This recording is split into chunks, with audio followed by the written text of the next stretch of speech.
A atração a seguir é recomendada para todas as idades.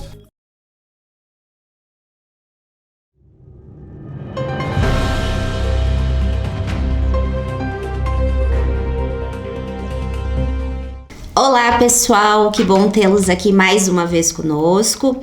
Hoje estamos eu, Karen, Clécio e Juliana novamente e vamos falar um pouquinho com vocês sobre os transtornos do neurodesenvolvimento, os transtornos de aprendizagem, as dificuldades e vamos bater um papo bem gostoso. Lembrando que contamos com a participação de todos, vocês podem estar sempre mandando perguntas, enviem as dúvidas, as sugestões, que com certeza nós estaremos falando aqui com vocês sobre os assuntos de interesse de cada um. Bom, Ju, me fala, por favor, um pouquinho, como identificar esses sinais da criança, sinais precoces que tenham a ver com os transtornos? Então, o que nós temos que ver é que hoje, atualmente, os transtornos do neurodesenvolvimento, eles atingem 1 em cada 7 crianças. Então, isso é algo para a gente ficar bem atento referente ao desenvolvimento. Então, um dos sinais precoces, né, que a gente fala que precisa estar atento aos sinais precoces de qualquer tipo de atraso. Então, vamos dizer que o primeiro seria o desenvolvimento motor, porque toda a primeira aprendizagem vem do desenvolvimento motor. Então, aquela criança que demora para sentar, que demorou para engatinhar, para caminhar, que cai muito. Então, isso é um ponto bem importante para os pais e para os profissionais ficarem atentos. Outro item muito importante é a questão do comportamento adaptativo, do comportamento global, como essa criança interage com o ambiente, como é o olhar, como é a resposta dessa criança referente aos carinhos da mãe, referente já na primeira idade, antes de 1 ano, a gente já consegue observar essas diferenças entre as crianças típicas e atípicas, né? E algo também que talvez primordial referente aos transtornos do neurodesenvolvimento, tanto autismo, TDAH, transtornos de aprendizagem, é o desenvolvimento da linguagem. Então, precisamos estar muito atentos já desde bebezinho, aquela criança que não solta aqueles balbúcios, aquela criança que tem um comportamento mais apático, referente às interações, que se interessa mais pelos brinquedos, pelos objetos do que pelas pessoas. Então, essa interação é algo que a gente precisa estar muito atento, porque os transtornos do neurodesenvolvimento, eles trazem atrasos referentes ao desenvolvimento, inabilidades que aquele indivíduo vai ter no decorrer do seu desenvolvimento, né? Então, eu acho, Karen, que esses 3 pontos são primordiais nas primeiras observações: o desenvolvimento motor, o comportamento adaptativo e o desenvolvimento da linguagem. Perfeito, Ju. Clécio, quando a gente fala do adulto, o que é importante identificar naquele adulto que ainda não foi diagnosticado, né? Qual é a percepção que a gente tem que ter? Quais são os comportamentos que ele apresenta que podem nos chamar a atenção, né, para um possível transtorno? Acho que a primeira coisa que a gente tem que ter muito claro é que nós estamos falando de um adulto que foi aquela criança que a Juliana falou, tá? E é um adulto que, ao longo do seu processo de desenvolvimento, nas fases da infância, da adolescência, ele vai continuar apresentando algumas dificuldades, algumas características nessas 3 áreas. Segunda coisa que a gente tem que ter muito claro quando nós falamos de questões do neurodesenvolvimento, e eu, como especialista em autismo e TDAH tardio, nós não podemos ficar focados única e exclusivamente num contexto comportamental, tá? Então, o que acontece? Tanto o homem quanto a mulher, na fase adulta, ele vai apresentar uma sintomatologia clínica, tá?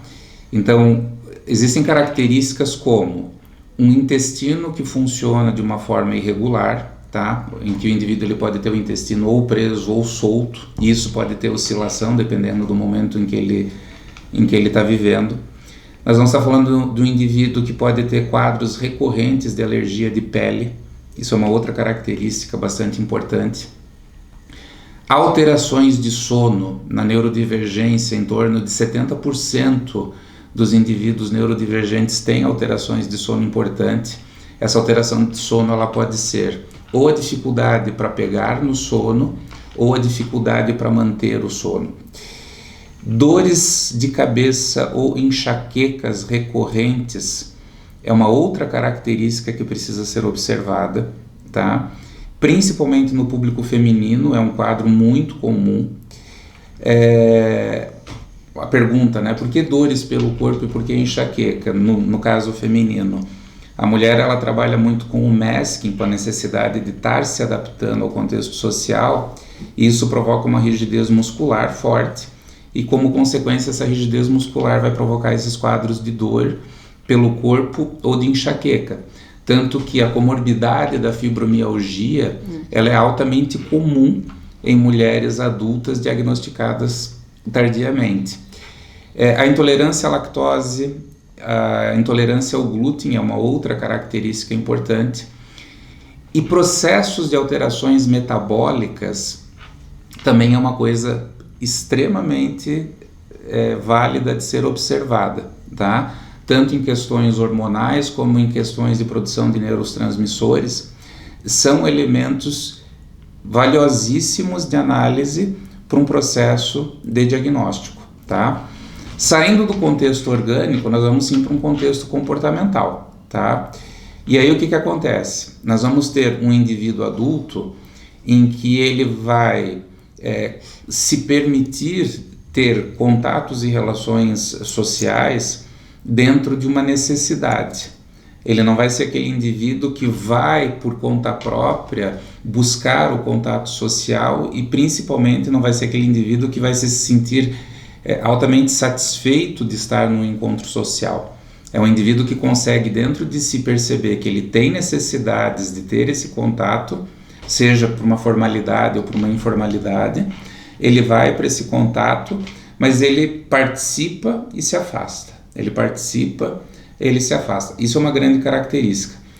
No público feminino, que é quando falam que diagnosticar mulheres adultas é mais difícil, não é uma questão de dificuldade, é uma questão de investigação, é diferente, tá? A mulher, diferentemente do homem, ela vai manifestar um desejo maior do contexto social do que o homem, ela vai buscar esse contexto maior, sim, ela vai participar de eventos e de situações.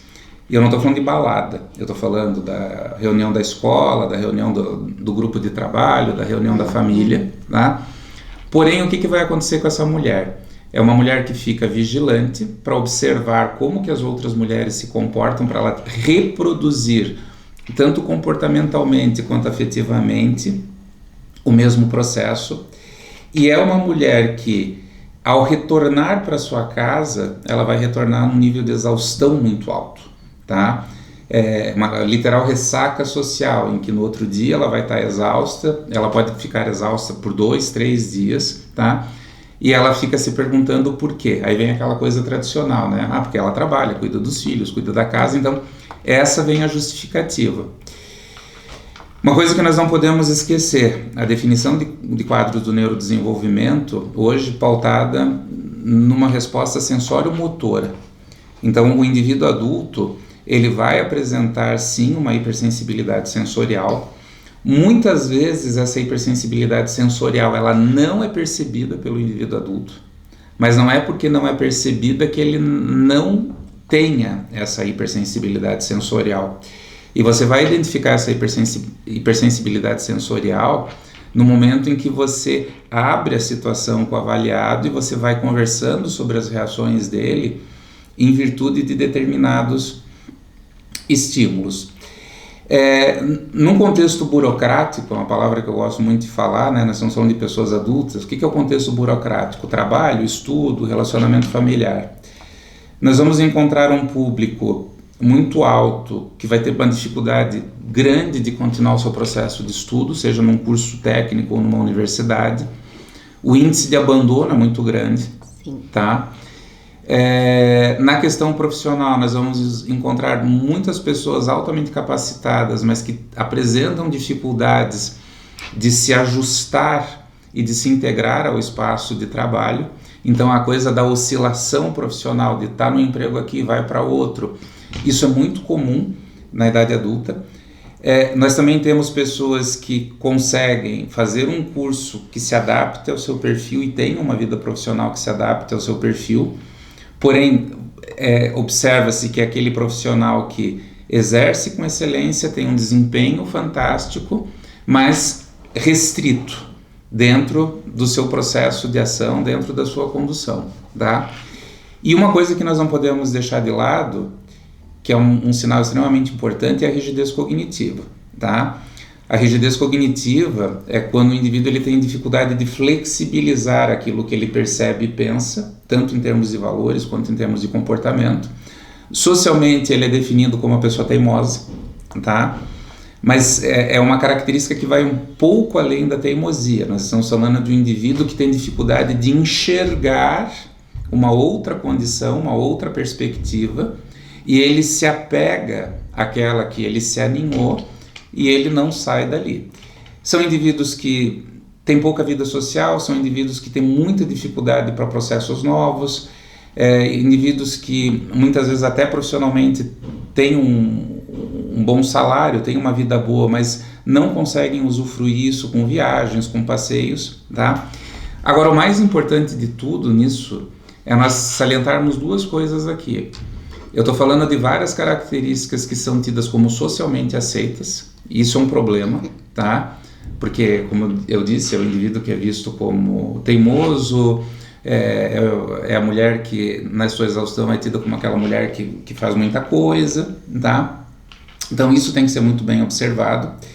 E esse diagnóstico tardio, ele vai, aí sim, construindo os sintomas, a gente vai falar isso depois, e fechando outros diagnósticos que são comorbidades que vão afetar a qualidade de vida desse indivíduo. E que eles acabam sendo tratados pelas comorbidades e não pela condição autista. Sim, perfeita essa tua fala final, porque é bem esse quesito, né? Muitas vezes passam-se anos tratando algo que não era a raiz do problema em si, não um problema, né? Mas da solução em si, e perde-se esses diagnósticos, e a gente vê muito na clínica o paciente que chega já teve transtorno de tudo quanto é coisa, né? Um compêndio psiquiátrico, né? Mais ou menos eu, inclusive, assim. Eu fico até às vezes espasmo, porque eu não consigo entender como é que um ser humano consegue receber tanto diagnóstico e ser prescritas tantas medicações para as coisas tão diferentes. Isso é uma coisa que me chama a atenção, mas nós vamos falar disso depois. Maravilha. Bom, Ju, e conta pra gente o que pode ter influenciado pro aparecimento desses transtornos, né? Não só do autismo, mas para uma dislexia, que hoje entra nos transtornos de aprendizagem. O que pode ter impactado? Então, a primeira coisa que a gente pensa e que a neurociência traz é a carga genética. Então, é um fator em potencial referente a qualquer transtorno do neurodesenvolvimento, tanto autismo como os transtornos específicos de aprendizagem, TDAH, dentre outros. Então, precisa se investigar a família, pai, mãe, avô, tios diretos, porque essa carga genética vamos dizer assim, é um fator em potencial. E aí a gente pensa também nas questões pré-natais, perinatais e pós-natais, que também influenciam muito, porque a gente sabe que os 120 primeiros dias de gestação são os dias em que inicia o desenvolvimento do tronco encefálico, que vai trazer esse desenvolvimento cerebral. Então, essa questão do pós-natal é muito importante a gente ver como foi essa gestação, quais foram os cuidados que essa mãe teve nesse período, né? Nesse primeiro trimestre da gravidez, se teve utilização de drogas, tanto lícitas quanto ilícitas, se teve algum tipo de infecção, se teve diabetes gestacional. Então tudo isso pode causar. Por quê? Porque é naquele período em que inicia o desenvolvimento cerebral. Então aquela sementinha inicia justamente pelo encéfalo, que é o que vai trazer talvez possíveis transtornos desse neurodesenvolvimento. Também outra questão que a gente pode pensar é essa questão ambiental referente ao parto, né? Que a gente diz de perinatais, que como foi esse parto, se não pegou nenhum tipo de infecção, a questão da prematuridade. Então, crianças com menos de 37 semanas são consideradas crianças prematuras, e já existem estudos que trazem que as crianças prematuras têm 6 vezes mais chances de ter tanto TEA, quanto TDAH, quanto os transtornos específicos de aprendizagem. Então é importante a gente fazer uma investigação acerca disso, porque isso pode ter ocasionado naquele momento algo referente ao neurodesenvolvimento. E aí as questões ambientais, né?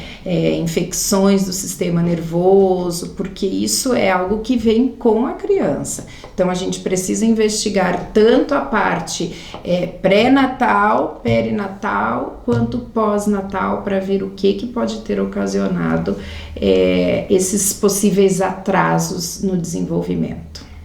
E essa investigação que a Juliana fala, como ela é feita, Clécio, tanto na criança quanto no adolescente, no adulto? Como que se dá esse processo de investigação? O processo da investigação, seja na neuropsicologia, na medicina, na neuropedagogia, na fono, ele é clínico. A clínica é soberana, tá?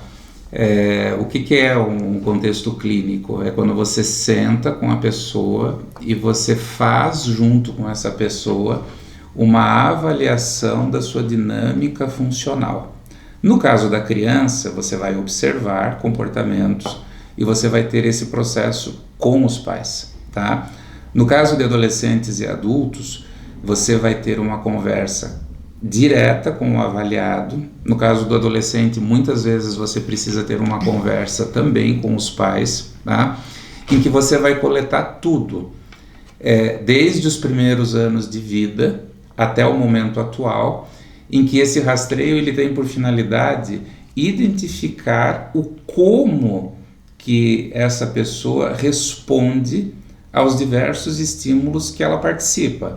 Como que foi o histórico escolar, como que foi a vida profissional, como que era uma relação com as pessoas.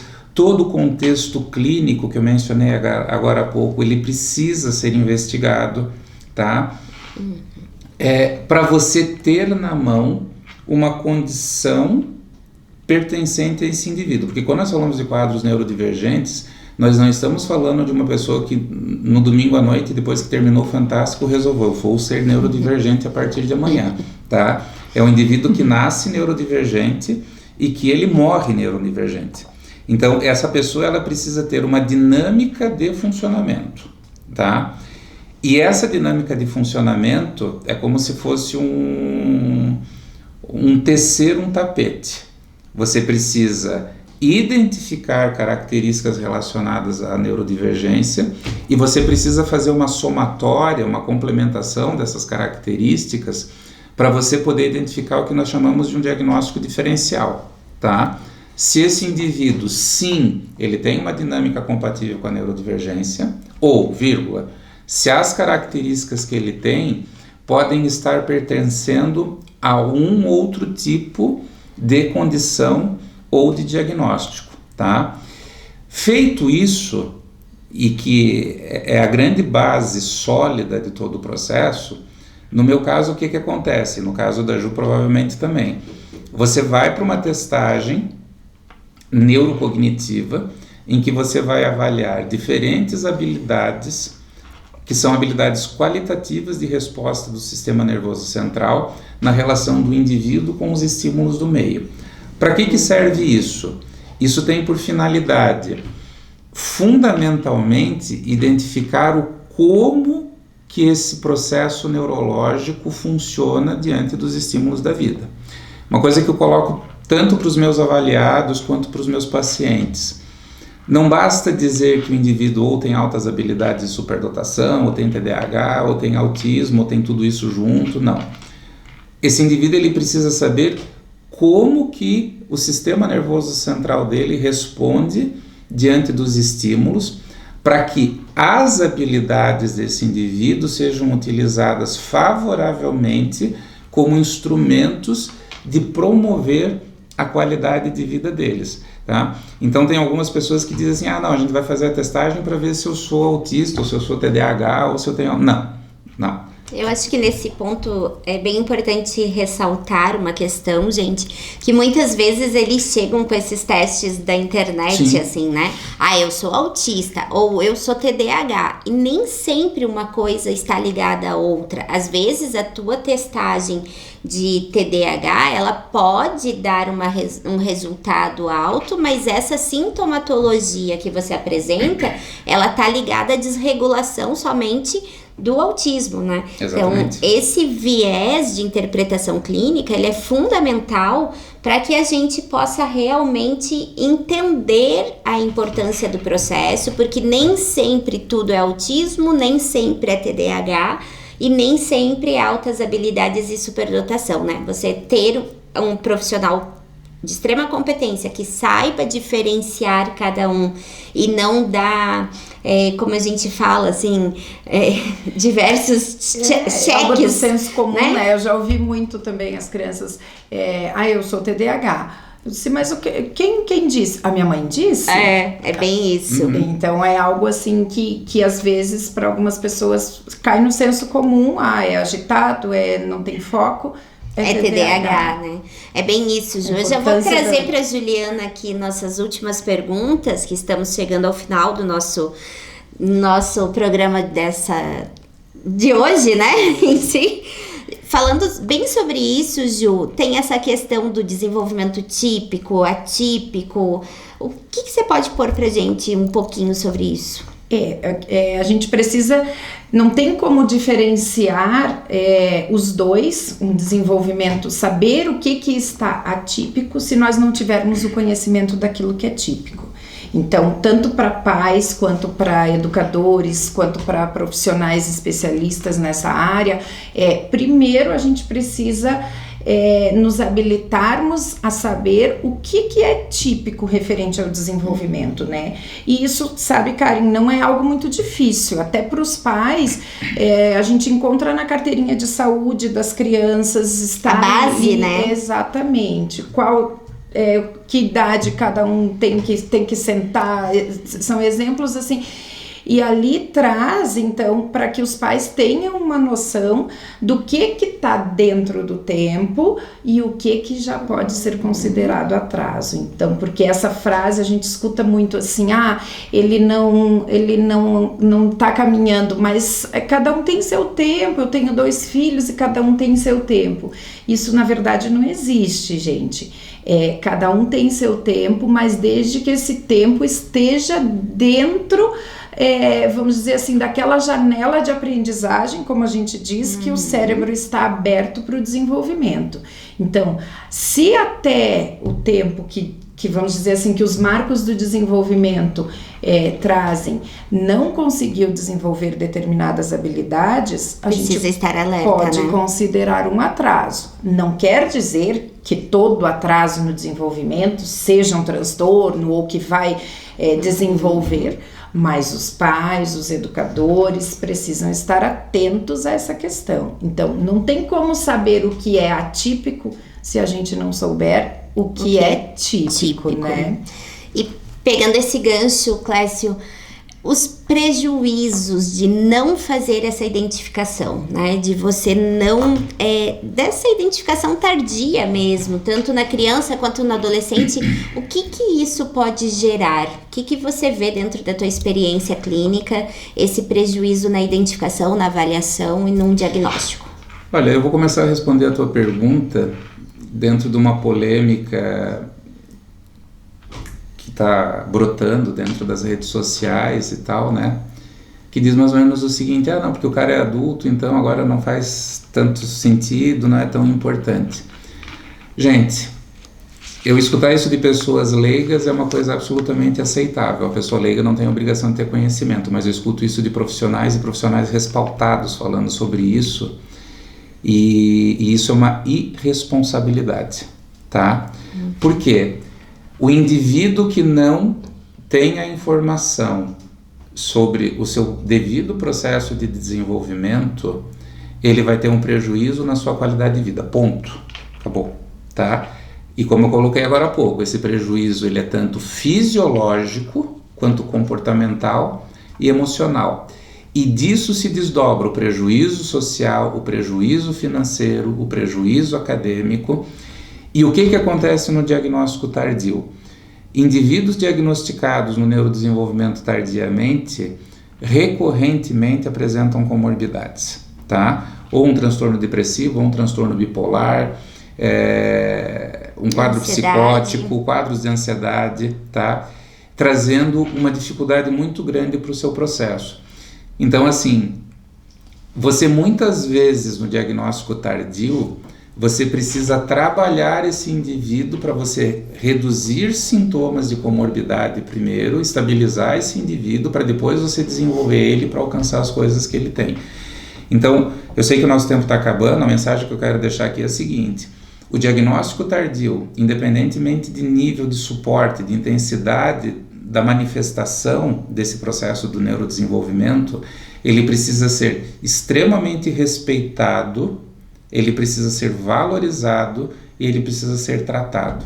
E nós não podemos mais sermos irresponsáveis no sentido de dizer assim, não, é adulto, tá casado, tá trabalhando, tá tudo bem. Assim como nós não podemos usar, coisa que eu escuto repetidamente na minha experiência clínica, você olha nos olhos, você não pode ser autista. Gente, isso é um absurdo. Tá? Você tem amigos, você não pode ter tal característica. Você faz faculdade, você não pode ter TDAH.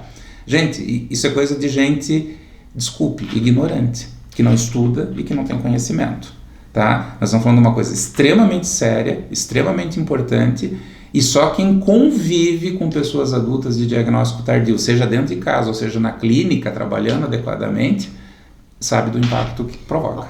Isso dá mais um programa com certeza para todos vocês. Vamos falar muito sobre isso. Muito obrigada mais uma vez pela participação de todos.